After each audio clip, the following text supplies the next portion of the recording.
O Boi Bumbá Caprichoso se consagrou tricampeão do Festival Folclórico de Parintins 2024. O Touro Negro da Princesa levou para a Arena do Bumbódromo o tema Cultura, o Triunfo do Povo. A vitória foi por 1.959,3 pontos e nós visitamos o Conselho de Arte do Caprichoso para uma conversa sobre a conquista do tricampeonato. É o que você acompanha agora. E é lógico, se a gente veio numa das casas do Boi Caprichoso, a gente tinha que mostrar para você. E agora, um pouco mais aliviado, eu vou conversar com ele novamente, né? Que a gente já fez um programa especial com o Eric Nakanomi, que é presidente do Conselho de Arte do Boi Caprichoso. Aliviado ou não? Já está pensando no ano que vem? Olha, eu estou muito aliviado, né? Aliviado, feliz, grato, extremamente grato. Mas, claro, né, acho que 70% no dia da vitória foi de parabenizações.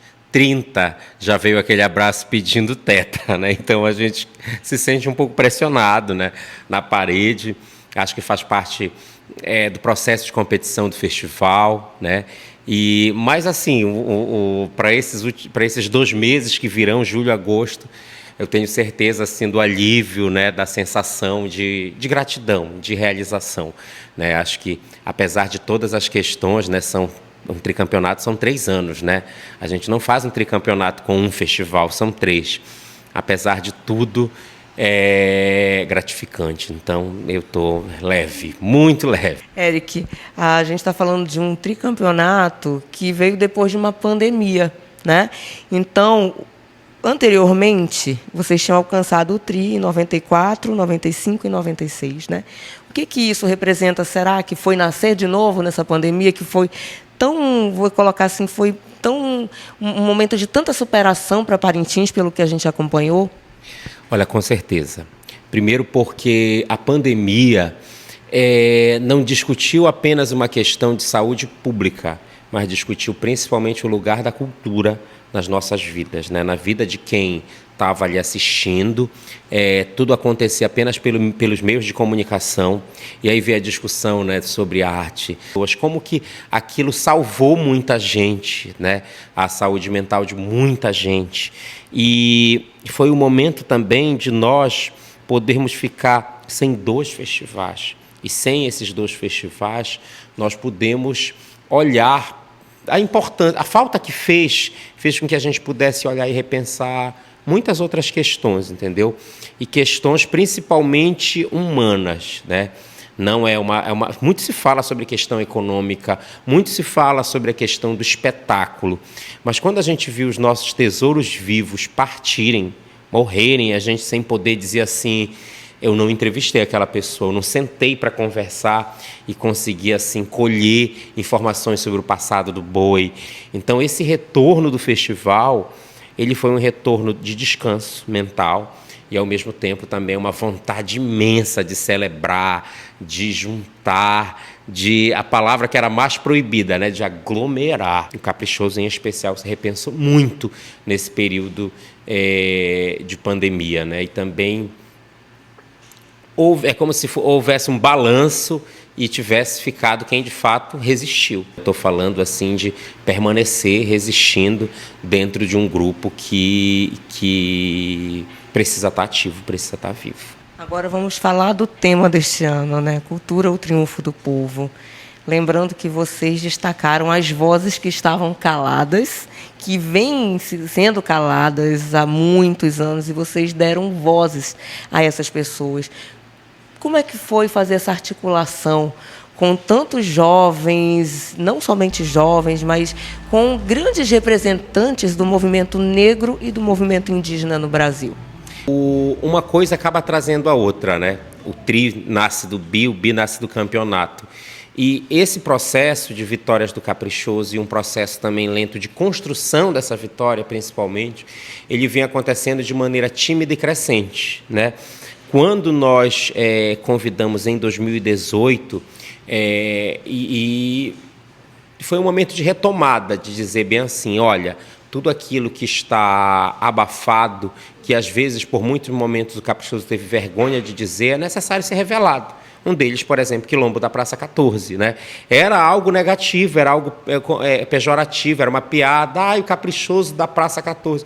Hoje eu não tenho essa situação, porque eu acho que o bonito é a gente contar essa verdade. É uma verdade diferente do contrário. O contrário tem uma história, né? E a gente tem que reconhecer a nossa. São histórias diferentes. E quando a gente reassume isso, né?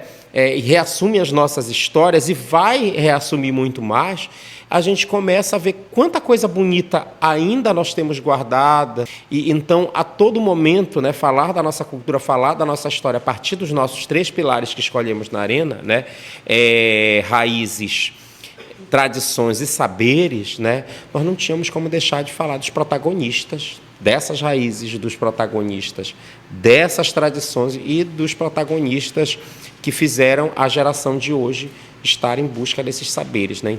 Porque, infelizmente, isso vive na memória das pessoas e elas estão partindo. O que me chamou a atenção também da apresentação do Caprichoso foi que vocês tinham consciência de que o mundo estaria de olho para aquela arena e vocês deram vozes a algumas populações. Quando vocês trazem a filha de Chico Mendes, quando vocês trazem Wanda Vitoto, Joana Ticuna, né, vocês apresentam, vocês dão aquele momento de destaque.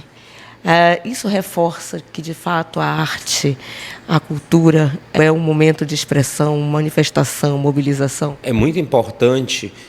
A depender de onde nós estamos, no caso, por exemplo, nas universidades, talvez já tenha virado um clichê, né? A fala de que tudo sem eles, no caso, os povos indígenas, falando deles já não é mais importante, né?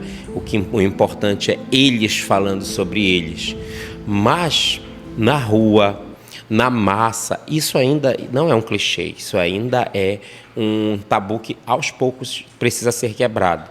Então, levar e fazer desse exercício, né, uma ação efetiva, isso para a gente era um objetivo muito grande. O nosso sonho era que, por exemplo, os 3 rituais tivessem os 3 representantes.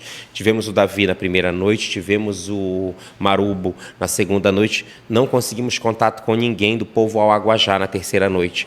Mas acredito que o caminho do festival ele precise se pensar dentro desse processo, né? Hoje nós temos a Giovana Borari, por exemplo, dentro da construção do boi. Isso para a gente é muito importante. Primeiro porque a Giovana não está no processo de representação simbólica. Ela não está aqui assumindo uma cadeira, ela está trabalhando. Então ela está participando e construindo junto com a gente e trazendo essas vozes para dentro do processo, principalmente com a Vitória, dá uma segurança de que nós enveredamos pelo melhor caminho. Então, outro momento que também chamou muita atenção foi a participação das famílias que tem ali. O Caprichoso tem no seu DNA muitos sobrenomes, né? E vocês também deram destaque a essas famílias. Eu vi ali pelo menos, acho que umas 5 famílias no mínimo, representantes, acho que foi família Cid, família Vieira, família Gonzaga. Sim, nós tivemos ali um trabalho, né, um trabalho especial. Não é fácil levar os baluartes para a arena, porque as pessoas pensam se é só convidar e vão. Não, a gente trabalhar com idoso, né? Você precisa ter pelo menos uns carros à disposição, por conta de que as pessoas precisam se articular. Quem conhece o trânsito de Parintins sabe que andar de carro é um milagre, né? A gente não vai colocar um idoso na garupa da moto. Nós tivemos aí a pessoa da Petacid, que foi a pessoa responsável por fazer esse contato, junto com a Adriana, que é a nossa diretora social e que mora lá na Sapeixoto, no Urubuzal. E tivemos ali representantes de todas as famílias, 3 pessoas da família Gonzaga, tivemos ali parte da família Cid, né? Gostaríamos de ter a família principal mesmo, o núcleo principal, mas que infelizmente na noite de ontem partiu a matriarca, né? Então ela já estava adoecida no festival e toda a família não pôde estar presente, né? A não ser uma neta que tem na Raça, um neto na Marujada e o João, outro neto, o filho, né, que estava na vaqueirada. Então eles já estavam dentro da brincadeira de boi. Inclusive, é outra coisa que eu fiquei muito feliz esse ano vendo nos ensaios, né? Ver as pessoas das famílias envolvidas no processo da brincadeira. Aquilo me deixava muito feliz, assim, saber que, apesar da espetacularização da festa, permanece muito viva a memória das famílias, né, que brincam boi, e que elas possam ser lembradas, não apenas nessa gestão, mas em várias, de que isso seja, de fato, a nossa força motriz. Lembrando que esse programa foi gravado na última quarta-feira, dia 3, dia do falecimento da dona Julita Cid.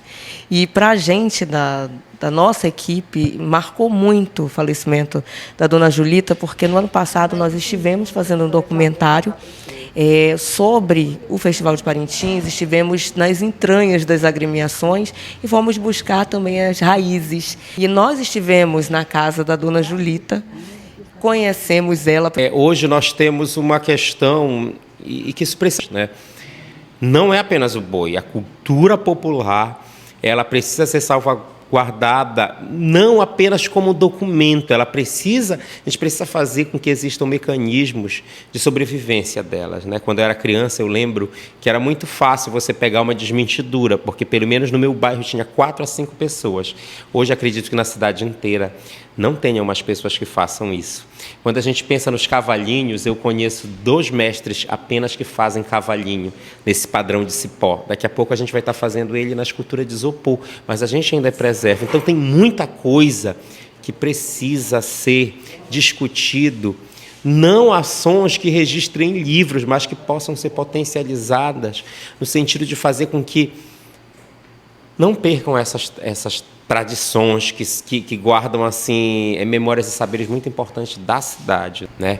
Porque se altera aí uma série de questões do calendário e às vezes até os próprios saberes se refazem, porque muita coisa mudou, né, na natureza, e aí esses saberes às vezes entram em dúvida. Olha, você que está acompanhando, visita na CBN, eu falo, olha, porque a gente também está pelo YouTube. Você que está ouvindo pelas ruas da cidade, pelas ruas aí do Acre, né, você está acompanhando o programa especial sobre o tricampeonato do Boi Caprichoso. Lembrando que hoje, sábado, vai ter a Festa da Vitória no Sambódromo de Manaus. A gente está contando aqui algumas das peculiaridades do que é o Boi Caprichoso enquanto agremiação, seus valores, como ele se entende, né, enquanto uma agremiação que vai muito além do espetáculo. Visita na CBN, volta já já.